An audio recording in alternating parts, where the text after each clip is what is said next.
What's it say? People are all over the place. Everything you've got, the whole bridge over the river fell down. There's cars all over the place. 911. Yes, I was on the bridge that just collapsed. I'm on like a little island part in the middle. There's a lot of people here too, and I think there could be people trapped in cars is what I'm really worried about. Call came over, bridge down at the U of M. The bridge collapsed. Fire in place. Well, at that point in time, I don't think I really believed it. It's not something that you hear every day. You have construction workers, cars all over, and people in the water as well. I just finished eating and my phone rang. I was really unable, I think, to understand the totality of it. Fire in a vehicle on the collapsed bridge, and the only way they're going to be able to get out of it. So I ran back to my car as quickly as I could and then came down to City Hall, where our emergency operations center is. My driver immediately just slammed on the brakes. It was surreal, and it was like, you're like, this can't be real. I gotta be sleeping, or it's a bad dream, or... My breath was taken away when I looked across. It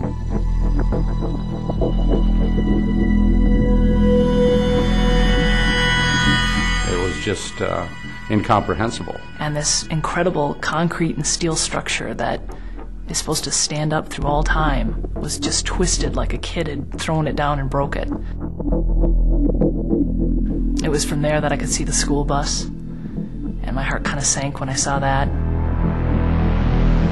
My idea was check the cars that were submerged. Got to the edge of the water, took out my turnoffs, put the Gumby suit on, got tied off, jumped in the water.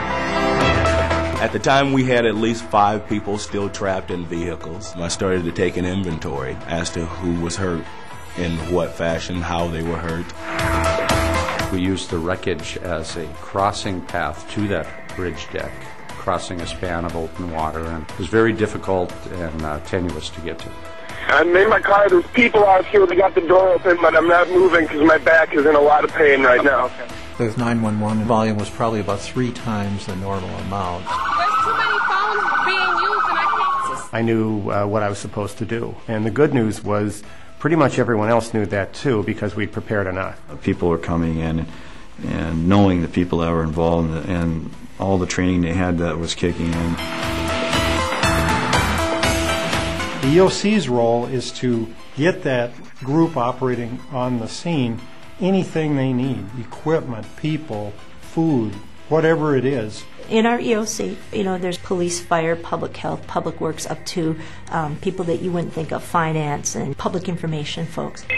That crew around that table answered hundreds of questions in a real-time way and had to kind of tap into their own knowledge of what needed to happen to get things done and to serve that front line. What's going on down at the dive site? The fact that we were able to have portable cameras on site that brought the visions that the first responders were seeing into the EOC helped us make decisions for them. And the Emergency Operations Center had control of the cameras, so they could pan, tilt, and zoom the cameras into whatever area they needed to see at the moment. If you need anything at all, can you call on me? So that's what the Emergency Operations Center does. It constantly identifies the resources that are needed, and then we go through either our city, county, state, or federal government to bring those resources, get them on site, and get the job done.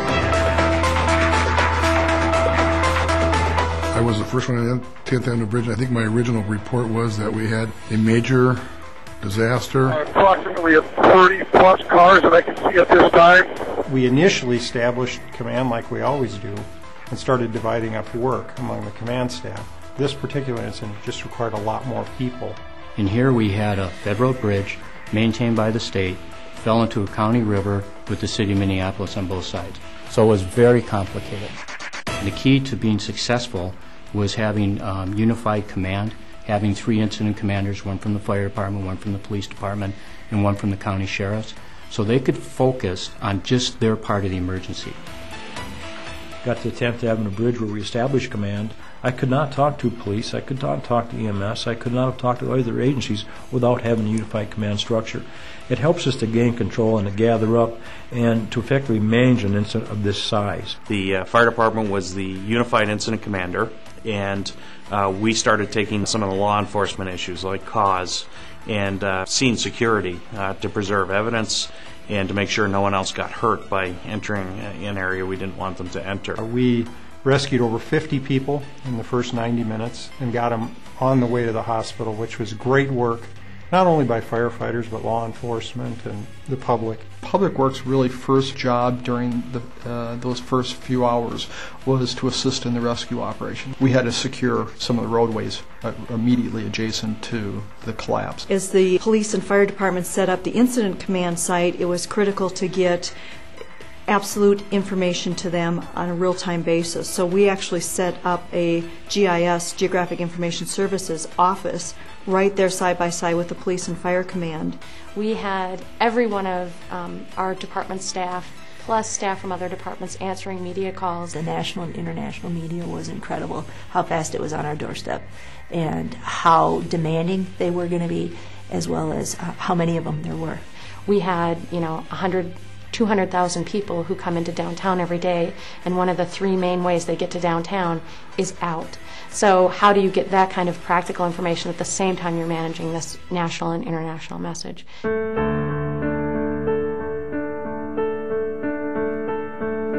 As time went on, you start getting a smaller list of potential victims. There were people coming to the Family Assistance Center who were just looking for a place to figure out if their relative had been sent to a hospital, if they were all right, to connect with one another. We literally had teams of investigators who had to go out on hundreds of reports and locate people. There are still 20 to 30 people considered missing tonight. I just spoke and within a couple days we were sure that we had 8 missing people for sure that were on the bridge, as well as the original 5 that we knew had died that night. Those families had a special need for support from one another, and for psychological first aid from professionals.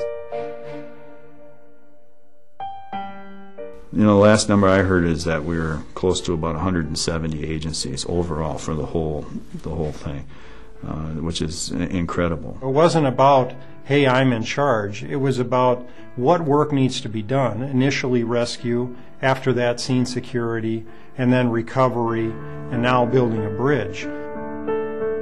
Mount Weather played a huge role. 5 years ago, the fire department put in for a grant through FEMA, through the federal government, to take about 80 of our people from the city of Minneapolis, the county, and the state to Mount Weather, Virginia. And we put ourselves through some simulated disasters. It was a very daunting 3 days. We could only use our emergency operation plans and the resources we had at the time.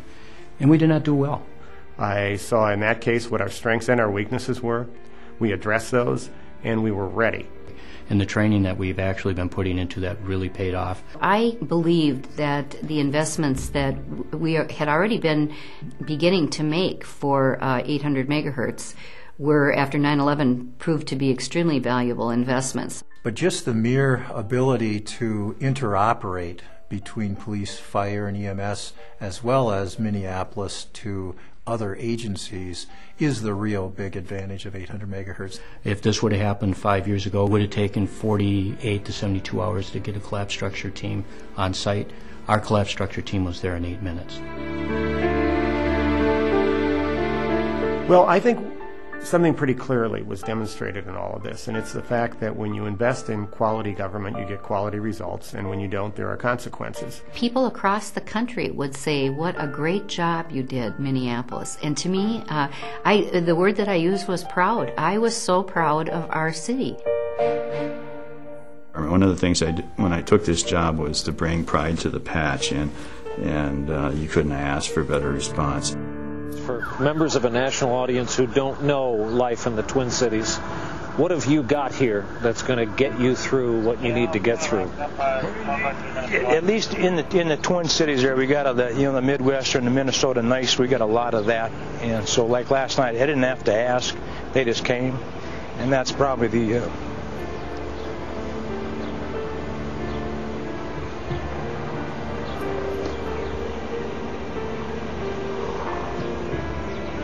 You've got some good people here. Yeah. And you're going to need them. Absolutely. Thank you very much. Thank you. I'll leave it to someone else to critique and to say how we did, But I have to say that had to be the proudest moment of my life on that job. The people that I worked with, the paramedics, policemen, the civilians, everyone there, I tell you, it absolutely reinforced my faith in humanity.